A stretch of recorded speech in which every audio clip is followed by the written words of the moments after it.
Yang Xinhai, known as the Monster Killer, is a prolific Chinese serial killer and rapist who is responsible for sexually assaulting 23 women and murdering 67 people, including men, women, and children. His killing spree spans 4 provinces in China and occurs between 1999 and 2003. Those provinces are Anhui, Hebei, Henan, and Shandong. He is China's most prolific serial killer since the establishment of the People's Republic of China in 1949. Hey there, my name's Misha, and welcome to All Things True Crime, or welcome back if you are a regular. If you enjoy this video, please like it so that more people will see it, those pesky algorithms, and then subscribe to my channel so you won't miss my next video. The subscribe button is right below the video, and then if you ding the bell, you'll get notified the next time I upload. That's All Things True Crime. Quick disclaimer, this video contains many Chinese words that I can't pronounce. I'm going to try my best, but it's going to be pretty terrible. You have been warned. Okay, so the story of Yang Xinhai begins in a quaint village in a what's called a prefecture-level city called Zimadian. It's located in the southern Henan province. A prefecture-level city is basically an administrative division of the People's Republic of China. It ranks above a county but below a province in China's administrative structure. So, Mr. Budding serial killer Yang Xinhai is born July 1968. He has 3 older siblings, so he's the youngest of 4 in case you needed me to say that a second time. His family is super poor, probably the poorest in the entire village of 2,000 families. Nonetheless, he proves to possess a high level of intelligence. Smartest person in his family. In fact, his sister has to drop out of school so that he can attend. They're putting that much hope in him. His family is to make a better life for them all. His dad often bails him out of jail, fast forwarding to the future. So, apparently he's just not smart enough to not murder people. No, I kid. Those who know him claim that he is an introvert and displays sociopathic behaviors as a young boy. We know very little about his upbringing other than that his family was very poor. This is one of those rare cases in that as far as we know, he wasn't raised by an abusive or neglectful or absent parents, kind of all the failures of nurturing that we so commonly see in serial killers. We don't know that he wasn't necessarily.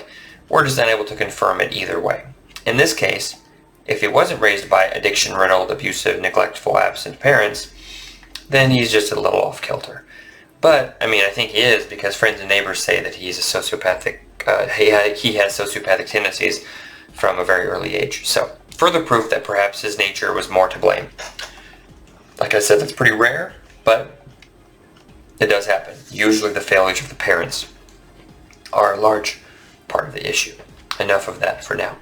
So, 1985, at the age of 17, he drops out of school, leaves home, just starts wandering around China getting work from time to time as a piece worker, which is someone who gets paid as they produce units. So a factory worker, for example, or someone who harvests crops by hand, like corn, or gathers fruit. A short 3 years later, or maybe a long 3 years later, for me, wandering around for 3 years would absolutely suck. I need my schedule, my routine, a little bit of sleep, thank you very much. So in 1988, he has his first run-in with the law for theft. No surprise there, his life sucks, and so he's sentenced to a labor camp. The thefts occur in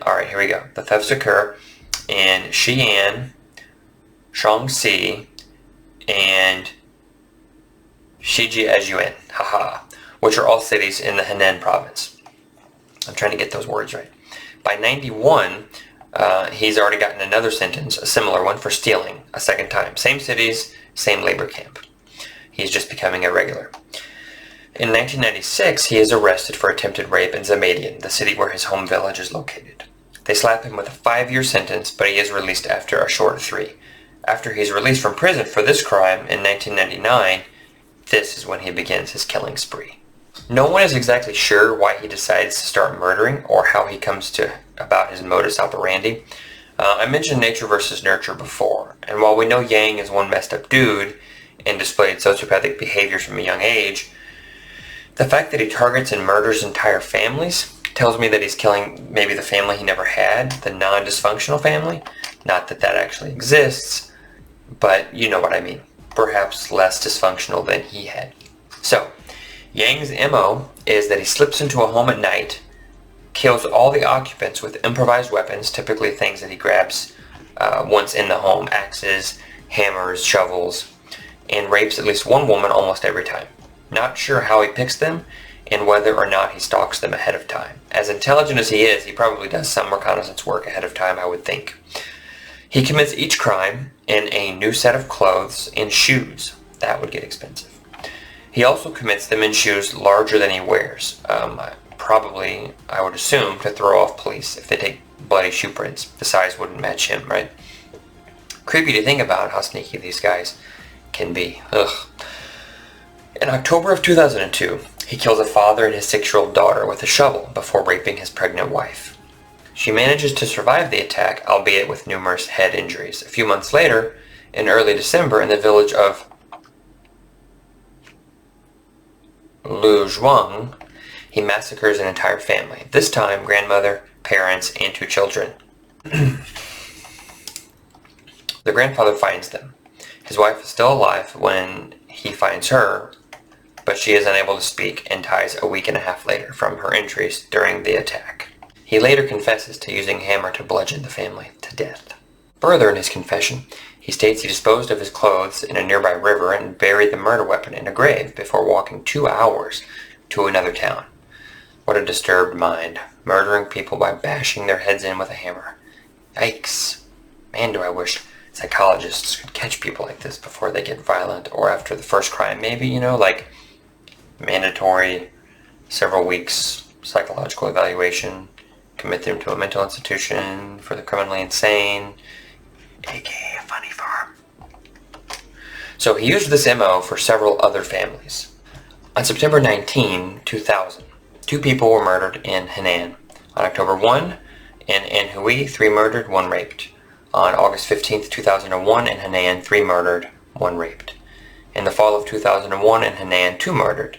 In the winter of 2001, in Henan, 2 murdered. On January 6, 2002, in Henan, 5 murdered, 1 raped. On January 27, 2002, in Henan, 3 murdered, 1 raped. On June 30, 2002, in Henan, 4 murdered, 1 raped. On July 28, 2002, in Henan, 4 murdered, 2 raped. On October 22, 2002, in Henan, 2 murdered, 1 raped, 2 seriously injured. November 8th, in Henan, 4 murdered, 2 raped, 1 seriously injured. November 16th, 2002, Henan, 2 murdered, 1 raped. On November 19th, 2002, in Henan, 2 murdered. On December 4th, 2002, 2 murdered, 1 raped, 2 seriously injured. December 15th, in Anhui, 3 murdered, 1 raped. February 5th, 03, in Henan, 3 murdered, 1 raped, 2 seriously injured. February 18th, 4 murdered, 2 raped. March 23rd, 4 murdered, 1 raped. April 2nd, in Shandong, 2 murdered. August 5th, 2003, in Hebei, 3 murdered. August 8th, 2003, in Hebei, 5 murdered. And I don't even think that's all of them. Enough for you to get the picture though, right? Finally, in November 2003, Yang is arrested by police officers conducting a routine inspection of an entertainment venue in, wait for it, Kinzhou, Hebei. Not exactly sure why he was arrested and how many others were arrested along with him. China can be really weird about a lot of things, so who the heck knows. So they run his prints or something at the station because they pretty quickly realize he's wanted for murder in 4 different provinces. This means, even though he thinks he's being careful with his wardrobe changes and extra large shoes, police know he's the murderer. Probably DNA evidence left behind would be my guess.